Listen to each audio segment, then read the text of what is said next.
I liked playing Toledo because the fans were crazier than heck. You had to come into your dressing room, go by the concession stands, and walk through the crowd on the ice.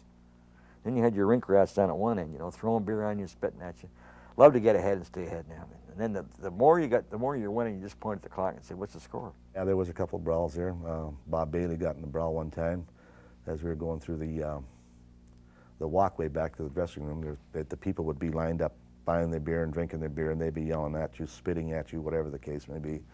And then one night he just had enough and went after a couple of fans.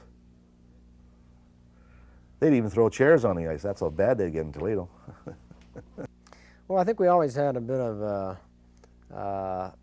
hatred from the Toledo fans. I mean, they had to be the raunchiest fans early on again. And promoters back then were doing whatever they could to fill the building. So they would sell beer for 10 cents a glass.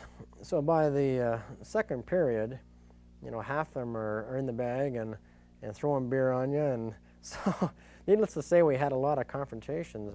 Yeah, fans can be fans. I mean, we had a riot in Toledo one night there where when we won the game, it was a 2-1 playoff game that we won, and there was a goal right at the end called back against Toledo, and they went nuts. I mean, the coach started, it was a guy by the name of Ted Garvin.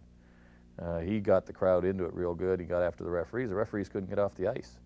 And they were throwing all the chairs on the ice and these 50-gallon drums they used to use for garbage. You could see fans coming out of the stands with these things and throwing them on the ice. And, we're in the dressing room hurrying up, going through the boiler room to get on the bus to get the heck out of here. And so the referees were still on the ice. So. And probably the worst place I ever had to go into was Toledo. Toledo was a positive war zone at best, and they played that way all the time. And it's the only building that I have ever been involved in where I actually physically had to fight my way out of a building. And now I don't know how it would be anymore, but I had times when Toledo players would skate under the press box, shake their fist at me, and at the end of a season, one year we lost in a game in a playoff, and about 40 fans came out and got on their knees under the press box and sang "Goodbye, Bob" to me. The tradition